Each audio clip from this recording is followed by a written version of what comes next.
तो हे WhatsApp guys, तो start करने वाले हैं आज हम चैप्टर नंबर 6 विथ अपने फुल पावर के साथ। तो सबसे पहले हम देखते हैं meaning of unemployment. Unemployment, a person is ready and capable of working at current wage rate but does not get work is considered unemployed. A situation of such an unemployed person in the society is called unemployment। और जो situation होती है उसे हम कहते हैं unemployment, है ना। ऐसा पर्सन जो काम कर सकता है, वो काम कर सकता है, मतलब कोई काम कर सकता है लेकिन उसे वैसा काम मिल नहीं पाता, उसे वैसा जॉब मिल नहीं पाता, तो वो अनएम्प्लॉयमेंट कहलाता है। और जो सिचुएशन है उसे हम कहते हैं अनएम्प्लॉयमेंट, है ना।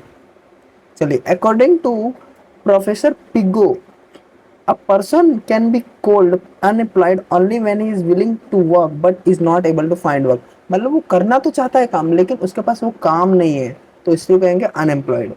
Unwilling, unemployed or compulsory nature of unemployment, a person is eager and ready to work at current wage rate but is deprived of work, he is said to be unwilling employed and such situation is called unwilling unemployed। मतलब एक person बहुत ज़्यादा प्यासा है, बहुत ज़्यादा, हमारे और आपके ऐसा बहुत ज़्यादा प्यासा है जॉब के लिए, कुछ करने के लिए, लेकिन भाई उसे मना पाड़ दिया जाता है। करंट वेज पे भी वो कहता है कि भाई मुझे इसी वेज पे भी चल जाएगा, लेकिन उसे मना पाड़ दिया जाता है, तो उसे हम कहेंगे अनविलिंग अनएम्प्लॉयमेंट। चलिए, तो थर्ड, वॉलंटरी अनएम्प्लॉयमेंट किसे कहते हैं? A person is not willing and ready to work at current wage rate and he is not getting work, then he is said to be voluntary unemployment and such situation is called voluntary unemployment। मतलब ऐसा person जो काम करने के लिए तो ready है but उसे वैसा इनकम, मतलब उसके जितना इनकम उसे नहीं मिल पा रहा, जो चाह रहा है जितना उसको वेजेस मिले उसे उतना नहीं मिल पा रहा, उससे हम कहेंगे वॉलंटरी अनएम्प्लॉयमेंट। और इस सिचुएशन को कहेंगे वॉलंटरी अनएम्प्लॉयमेंट, है ना। The term unemployment is understood in term of supply of active labor force। हम दो अनएम्प्लॉयमेंट जो टर्म है हम एक तरीके से समझ सकते हैं, जो लोग एक्टिव लेबर फोर्स, मतलब ये जो 15 से 64 ईयर्स के बीच में लोग आते हैं जो काम कर सकते हैं, उनकी जो हद सीमा है, सीमा शक्तियां हैं, वो अपनी शक्तियों को यूज कर सकते हैं, लेकिन उनको उस शक्तियों का यूज करने का मौका नहीं दे रहे। उनको ऐसा लगता है लेकिन ऐसा है नहीं, वो कुछ भी कर सकते हैं। Unemployment is not only an economic problem, but it can create social, ethical and political problem। Create social problem, उससे पैसों की प्रॉब्लम्स भी, और इथिकल मतलब माइंड रिलेटेड एक इमोशनल प्रॉब्लम। उसे ऐसा लगेगा कि हम कोई चॉइस नहीं है उसके पास भाई। पॉलिटिकल प्रॉब्लम्स भी क्या होता है, झगड़े लड़ाई ये सब, अगर बंदे को अनएम्प्लॉयमेंट रहेगा तो नेक्स्ट दिन वो जाके प्रोटेस्ट करेगा। अगर वो कहीं गलत चीज़ों में फंस जाएगा, अगर गलत चीज़ों में फंस गया, एक सोशल प्रॉब्लम भी कर सकता है, वो कहीं और गलत चीज़ों में जा सकता है। अगर वो कहीं बाई चांस गैंगस्टर ये सब बन गया तो आधे लोगों को तो वैसे ही तंगे करके रखेगा। इथिकल दिमागी रूप से अगर वो बहुत मानसिक खराब हो सकता है, पॉलिटिकल प्रॉब्लम्स आ सकती है, प्रोटेस्ट करेगा, वो गलत चीज़ों में लग सकता है। इसलिए बहुत बड़ी प्रॉब्लम है अनएम्प्लॉयमेंट। अगर हम देखा जाए तो बहुत इसका डार्क साइड बहुत ज़्यादा है। चलिए, तो देखते हैं टाइप्स ऑफ अनएम्प्लॉयमेंट। कितनी टाइप्स की अनएम्प्लॉयमेंट है? तो unemployment of develop countries, in develop countries lack of demand, lack of effective demand for short term results for trade cycle creates cyclical unemployment and frictional unemployment, है ना। Like cyclical unemployment मतलब हम एक example लेते हैं, like बारिश के सीजनों में आइसक्रीम, आइसक्रीम की दुकान पे वो अपने वर्कर्स को भगा देते, भाई तुम्हारा अब कोई काम नहीं है, अब ग्राहक कम आते हैं, अब मैं खुद ही संभाल लूंगा। उसी जैसा अगर, हाँ, तो उस जिस बंदे को भगाया उसका भाई नौकरी चली गई ना कुछ टाइम के लिए, गर्मियों में उसकी नौकरी रहती है, अगर जरूरत आते कस्टमर ज्यादा आते हैं तो वो अकेला संभाल नहीं पाता, है ना। तो उसी तरीके से कुछ सीजन में उनको रहता है, रहना पड़ता है। ये जो प्रोसेस साइकिल, एक साइकिल की तरह है ना। फ्रिक्शनल अनएम्प्लॉयमेंट किसे कहते हैं? जब कोई बंदा पूरा काम कर देता है लेकिन उसे अब दूसरी जॉब नहीं मिल पा रही, उसने वो जॉब कर दिया है लेकिन अब उसे दूसरी जॉब नहीं मिल पा रही, कोई जॉब है उसने छोड़ दिया, अब उसे दूसरी जॉब नहीं मिल पा रही, कि अब वो सिर्फ ढूंढ रहा है ना, नेक्स्ट वन थिंग क्या ढूंढता जा रहा है ना, कि क्या करने का है, क्या करने का, उसे हम कहेंगे frictional अनएम्प्लॉयमेंट्स। Unemployment of developing countries, unemployment of developing countries like India is structural in nature and for long term। मतलब जो वर्कर है उसकी स्किल मैच नहीं कर रही, जो डिमांडेड स्किल है ना, वो जो अपनी स्किल दे रहा है वो डिमांडेड स्किल से मैच ही नहीं कर रही, लॉन्ग टर्म में लॉन्ग टर्म मिसमैच हो रहा है। तो इसको हम क्या कहेंगे? Structural, structural structural unemployment, good. चलिए, measures for types of unemployment. Shri Shri Raj Krishna committee report ने 2011-2012 has given 4 measures to know the nature and types of unemployment as follows, है ना। तो सबसे पहले टाइम, गेटिंग वर्क। सबसे पहले टाइम के हिसाब से हम देखते हैं क्या बता रहे हैं ना। Getting work for less than 28 hours a week is said to be intensively unemployment. Various getting work for more than 28 hours and less than 42 hours a week is considered as less intense unemployment। देखिए, अगर पूरे week में 28 घंटों से भी कम हमको employment मिल रहा है ना, एम्प्लॉयमेंट मिल रहा है, तो हम उसे क्या बोलेंगे, इंटेंसिव अनएम्प्लॉयमेंट। क्या बोलेंगे, इंटेंसिवली अनएम्प्लॉयमेंट। अगर हमें 28 से ज़्यादा और 48 से 42 से कम, है ना, 42 आवर से कम हमें एम्प्लॉयमेंट मिल रहा है, तो हम उसे क्या बोलेंगे, इंटेंस अनएम्प्लॉयमेंट। क्या बोलेंगे, इंटेंस अनएम्प्लॉयड। और इनकम से देखते हैं, a person getting very less income which can not solve his poverty is poor for income point of view. उसको इतना कम इनकम मिल रहा है जिससे वो अपनी बेसिक नेसेसिटी भी पूरी नहीं कर पा रहा। Willingness, a person does not get job as per his eligibility. मतलब पर्सन की जैसी काबिलियत है उससे उस तरीके का जॉब नहीं मिल पा रहा, इसलिए उसे इनकम भी कम मिल रही है, और उसको हम क्या बोलेंगे, under employed. Productivity, or when a labor is working with less than his actual efficiency, then production is less than that of his productive capacity।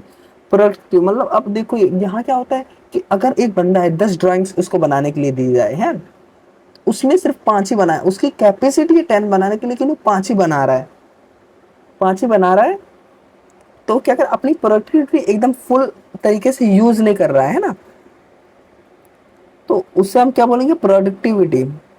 Open unemployment, open unemployment, अब the person who are ready to work at current wage rate and possess qualification to but do not get any job are said to be fully employed or openly employed। such situation of unemployment is called open employment। मतलब person काम भी करना चाहता है, उसकी qualification भी match हो रही है, सब कुछ मैच हो रहा है, लेकिन उसे काम दे नहीं रहे, तो उसे हम क्या बोलेंगे, फुल्ली अनएम्प्लॉयमेंट और openly unemployed. Such situation unemployment is called open unemployment. हम उसको क्या बोलते हैं, open unemployment. People suffering from open employment are educated और लेस ट्रेन स्किल पर्सन। कौन से कैसे लोग भाई सफर करते हैं इसमें, जो भाई भाई उनके पास स्किल्स थोड़ी कम होती है, लैक ऑफ स्किल्स है, ट्रेन थोड़ा कम होते हैं, थोड़े एक्सपीरियंस कम होते हैं, और ऐसे लोग, उनको एजुकेटेड हैं लेकिन उनके पास स्किल्स नहीं है, थियोरेटिकल नॉलेज है लेकिन स्किल्स नहीं है, और जिसके पास स्किल्स है उसके पास थियोरेटिकल नॉलेज नहीं है, तो ऐसे लोगों के पास साथ open employment. Open employment can be seen more among the age of 15 to 25 years। under and underemployment, when laborer cannot utilize their capability fully and for certain period except less capable job are said to be underemployment। such situation is called underemployment।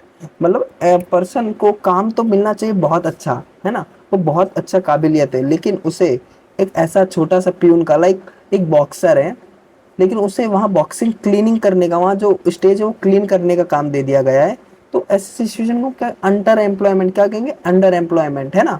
उसे boxing काम दे तो boxing में मार के आए सामने वालों को, लेकिन उसे क्लीनिंग का काम दिया, भाई वहाँ साफ करे तो कचरा साफ करे, ये सब काम, है ना।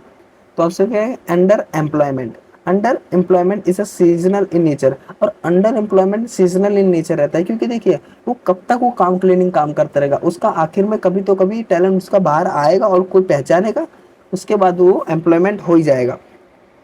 The person do not get job according to their degrees and except degrees job are also said to be under employment.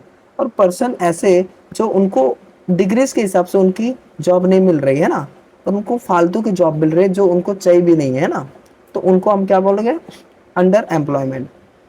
Disguise employment किसे कहते हैं, चलिए देखते हैं। In any activity if too many person are employed at given level of technology and when a few person are removed from the work even though the total production does not change then there exists discussed employment। मतलब ऐसा काम, जैसे आप गए, बहुत सारे लोग एक डिश बना रहे, कुकिंग डिश बना रहे 10 लोग, लेकिन उसमें 5 ही लोग एक दूसरे की हेल्प कर रहे हैं, 5 लोग खाली ऐसे घूम लफेड़ा मार रहे हैं ना, तो उनका क्या होगा भाई, उनको भगा दिया जाएगा।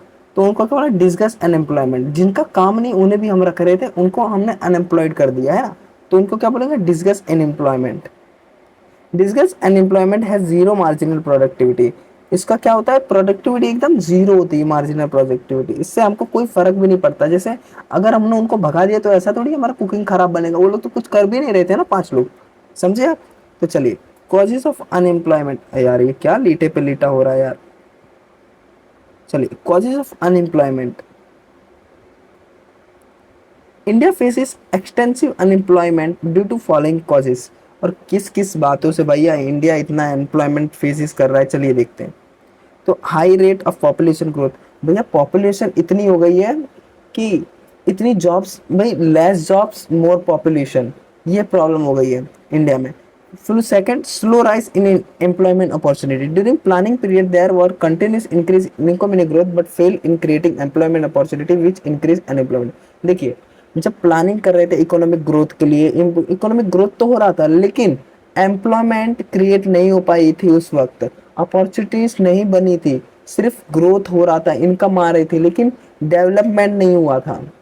इसकी वजह से एम्प्लॉयमेंट की जो सीट से बहुत कमी थे, बहुत ज़्यादा लोग 2 सीट्स के लिए झगड़ा कर रहे हैं, ऐसा हो रहा है situation.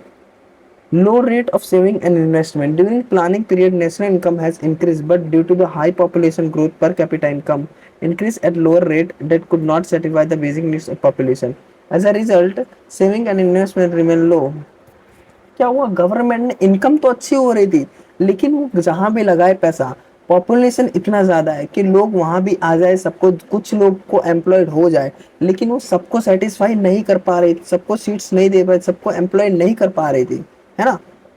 Because of low rate investment in agriculture, industry, etc., much employments cannot be created and the problem of unemployment has been increased. और इसकी वजह से हम एम्प्लॉयमेंट क्रिएट कर ही नहीं पा रहे थे और अनएम्प्लॉयमेंट बढ़ते जा रहा था, है ना। Because of low rate investment agriculture, agriculture में ज़्यादा हम जितना हो सका उतना किया, लेकिन अब इंडस्ट्री ये सब में इन्वेस्टमेंट नहीं हो पाया। Capital intensive production technique. In planning schemes, India has adopted intensive technique and labor intensive techniques was given less importance. मतलब इंडिया मशीन्स की ज़्यादा यूज होने लगी, उसकी वजह से जॉब्स जाने लगे, जो लोग के स्किल्स मैच नहीं हो रहे थे और जो मशीन्स आई उनकी जॉब रिप्लेस कर डाली, है ना। तो वही बताया गया, in agriculture and industry mechanisms mechanization was adopted which increased employment at slow rate. As a result, unemployment problems has become acute. Number 5, lack of vocational education. Present education system is lacking vocational education. Hence, skilled laborers are few. Hence, more employment are seen. Unemployment is seen. है ना। देखो भाई, vocational skills नहीं है, उसकी वजह से लोगों को जॉब्स नहीं मिल पा रही है, सिंपल बात है। लर्निंग्स नहीं है, no learnings for jobs. People don't learn useful skills for jobs, so they can't find work.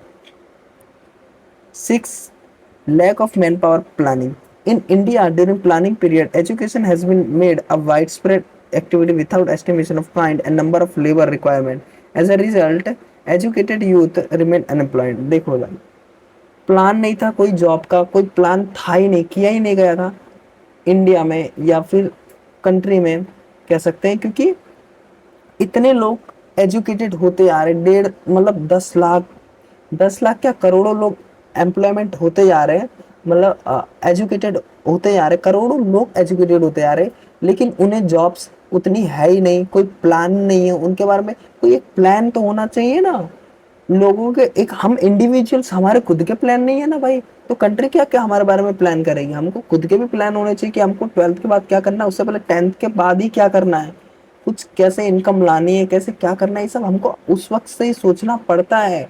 हर वक्त भरोसे नहीं रहना पड़ता, जिम्मेदारी आती है।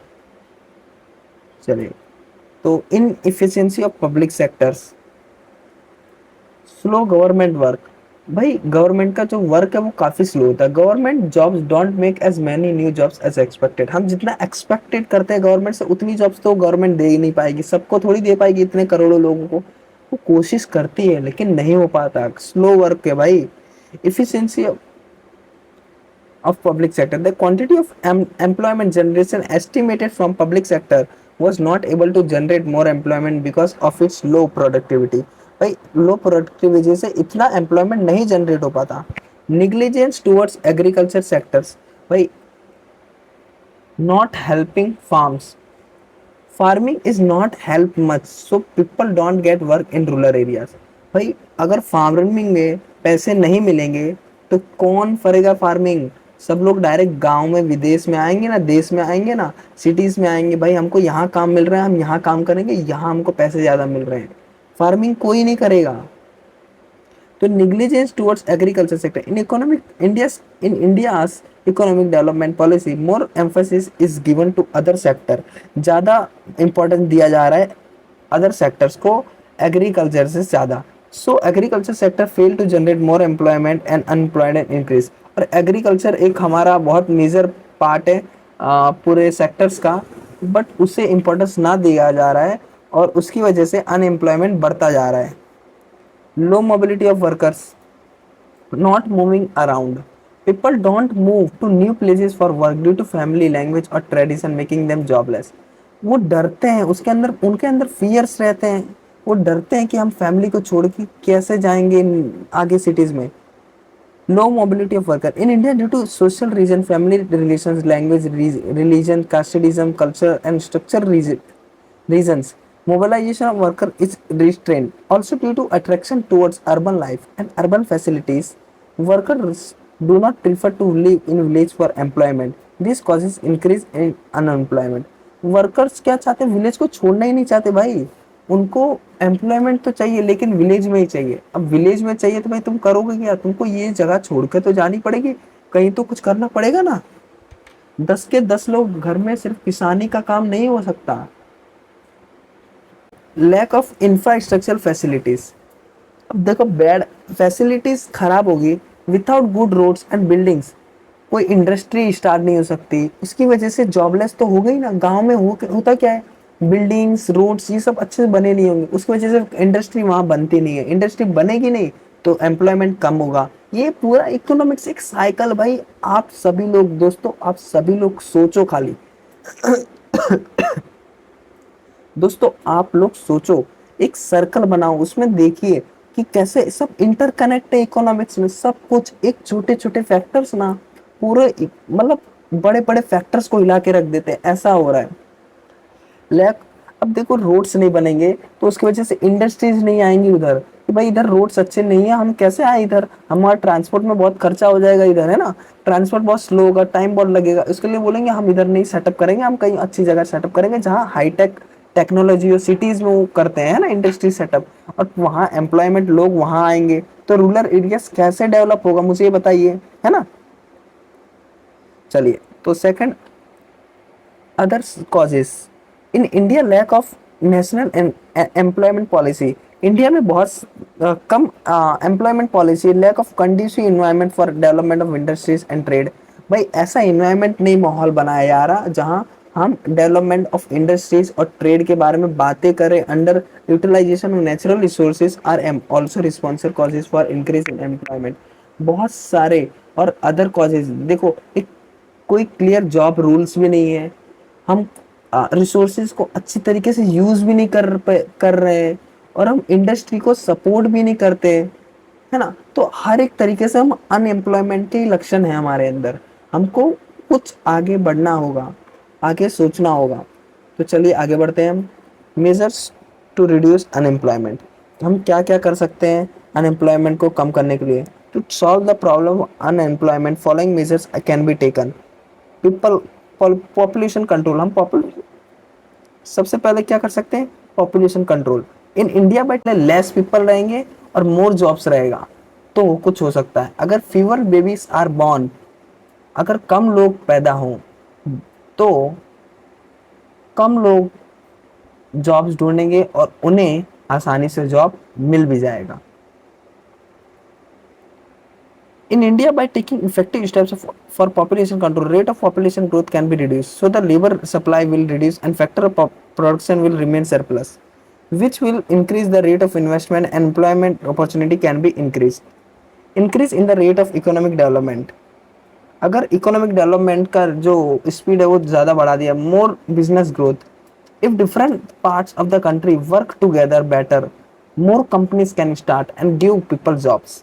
अगर पूरे कंट्री के आसपास सभी लोग आके बिजनेसमैन धंधा बनाए, कुछ मॉडल्स बनाए, बिजनेस मॉडल बनाए, जिससे सभी लोग एक इंटरकनेक्शन बना पाए, जॉब्स बने, है ना, तो इकोनॉमिक डेवलपमेंट हो जिससे। In the economic of the country by coordinating various sectors of economy, efforts should be made to increase capital investment between public, private and cooperative sectors. In agriculture sector, irrigational and other facilities should be increased to keep the agriculture growth rate high. Thus, if the rate of economic development is being increased continuously, the problem of unemployment could be solved. और जो problem होगी जो unemployment की वो solve हो जाएगी, क्योंकि business ज़्यादा बनेंगे, बिजनेस ग्रोथ ज़्यादा होगी, एम्प्लॉयमेंट बनेंगे। एम्प्लॉयमेंट ओरिएंटेड प्लानिंग, हमें एम्प्लॉयमेंट ओरिएंटेड प्लानिंग करनी होगी। किस तरीके से इतने लोग एजुकेटेड हो रहे हैं तो इतनी एम्प्लॉयमेंट आ रहे हैं, तो उनको और जो बचे हैं उनको किस तरह का, उनको किस डायरेक्शन में डालना है, किस डायरेक्शन में भेजना है। With the establishment and development of employment-oriented industry, the production of consumer good will increase and the employment will increase. In construction sector, through employment-oriented planning, more employment can be generated. By using labor-intensive production technique, unemployment problems can be solved. चलिए fourth, employment oriented education.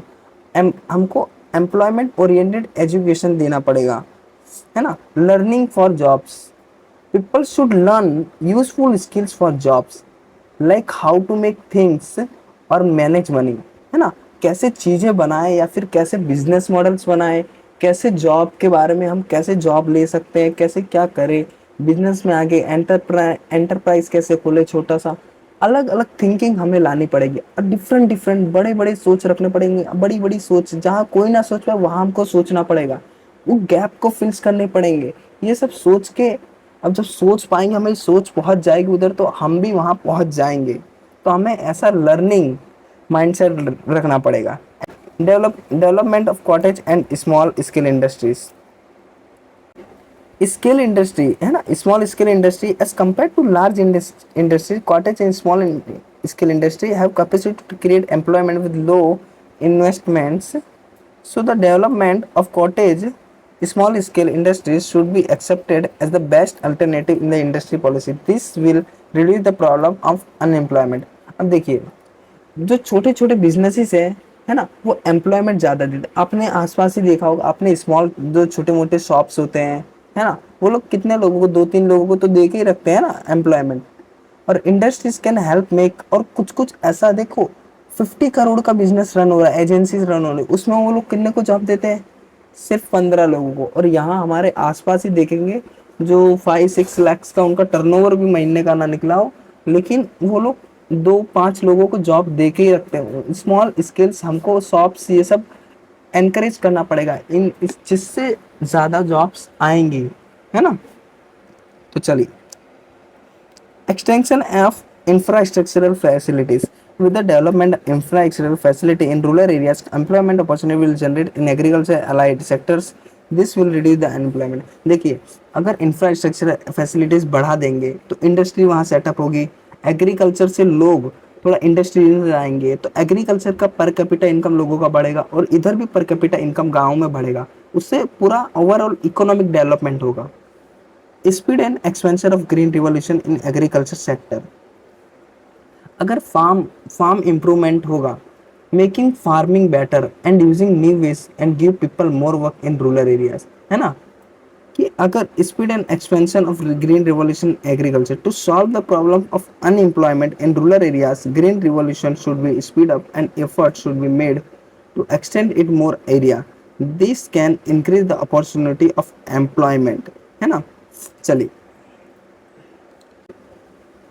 state programs to solve and unemployment problems. From the fifth 5-year plan, various employment oriented scheme were started। बहुत सारी scheme, सबसे पहला integrated rural development program IRDP, जिसे हमने अभी बात की कि इससे हमें पीपल को जॉब्स देने के लिए हमने ये बनाया गया था। फूड अगेंस्ट वर्क, काम की जगह उन्हें खाना दिया जाए, है ना, काम की जगह खाना दिया जाए।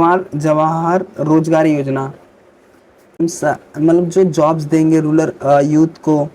स्वर्ण जयंती ग्राम स्वरो रोजगार योजना, यंग पीपल्स को जॉब्स के लिए एनकरेज करना। उसके बाद आता है स्वर्ण जयंती शहर रोजगार योजना।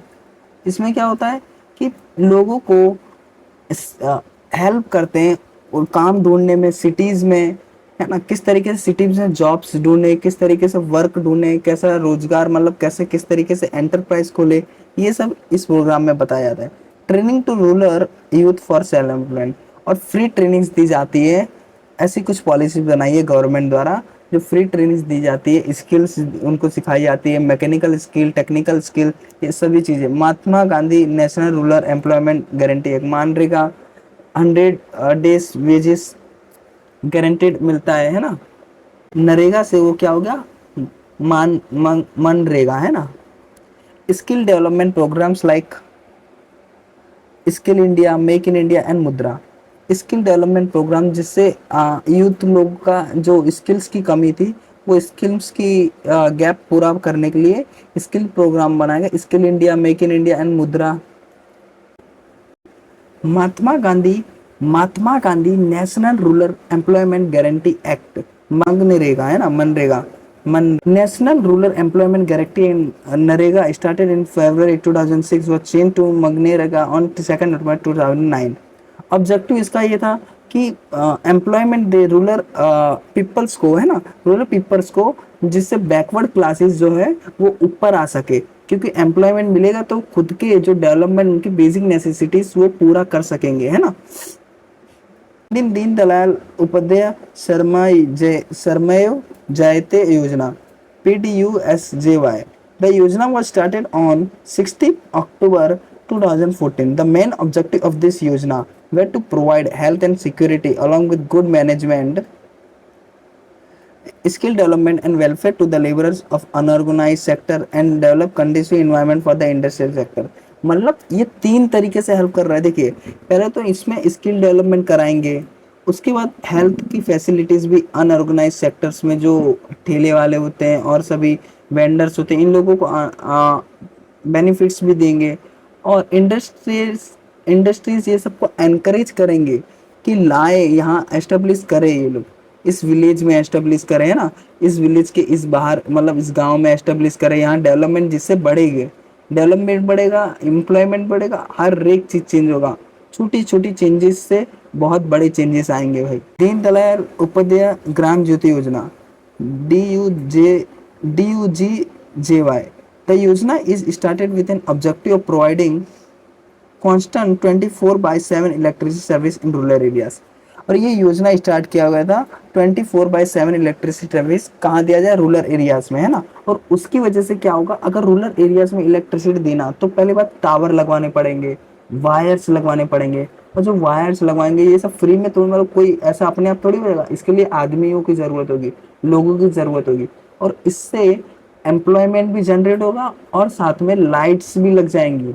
और जब लाइट्स लगेंगी तो लोगों का हेल्प भी होगा, जिससे लोगों को काम करने में मदद होगा। 24/7 वो काम कर सकते हैं बिना टाइम का कोई चिंता करे कि इस टाइम पे मुझे काम करना है। वो 24/7 जितना चाहे उतना टाइम काम कर सकते हैं, इफ उनका प्रोडक्टिविटी भी बढ़ेगा। और वहाँ इंडस्ट्रीज भी आएंगी उधर उस एरिया में, उस रूरल एरिया में जहाँ 24/7 इलेक्ट्रिसिटी होगा और एम्प्लॉयमेंट्स भी मिलेगा, जिससे गांव बहुत, एक मैं बोल रहा हूँ ना, ये छोटी छोटी चेंजेस से ही ग्रोथ हो रहा होगा इंडिया का। Deen Dayal Upadhyay Grameen Kaushalya Yojana, to provide employment to youth between age 18 to 35 years, वो स्टार्टेड ऑन 25 सितंबर 2014। ये ऐसा योजना बनाया गया जो एम्प्लॉयमेंट दिया जाए, किनको, ऐसे बच्चों को, जो बच्चे नहीं कह सकते यार, हमसे बड़े, 18 से 35 साल लोगों को एम्प्लॉयमेंट दिया जाए। DUJKY, fifth prime minister agriculture irrigation program, prime minister agriculture irrigation program with an objective water to every field, सभी खेतों को पानी मिलना चाहिए। This program was started on 1 जुलाई 2015। सभी के डेट एक बार देख लेना गाइस सबके, और कॉन्सेप्ट अपने क्लियर सभी के रखना। खाली एक बार आंखों से देख लोगे ना, और फास्ट रीडिंग और स्पीड में ये सब देखना, ये देखने की आदत डालोगे, आपको बहुत स्पीड में ये पूरे नोट्स याद हो जाएंगे। Under this program to increase agriculture productivity it is plan optimum use of available resources and increase facilities. देखो प्रोडक्टिविटी जितना हो सके उतनी बढ़ाए, इरिगेशन फैसिलिटी मिले जिससे किसान भी खुश हो, उनको एक खुशी भी अंदर से रहे, और लोग वहां से भागे ना, है ना, सिटीज में माइग्रेट ना हो जाए, सारे के सारे सिटी में माइग्रेट हो जाएंगे तो भाई खेती कौन करेगा। ऐसा हमारे सर ने एक बार क्लास में क्या पूछा था कि जस्ट कि कौन कौन खेती करेगा बड़ा होके, तो हमारे क्लास में हमारे सर को बहुत बुरा लगा कि कोई किसी ने भी हाथ ऊपर नहीं किया था, सबको कुछ ना कुछ अलग ही काम करना था। तो चलिए गाइस, अगर आपको वीडियो अच्छा लगा हो तो आप वीडियो को दबा के लाइक करिएगा, and thank you so much guys.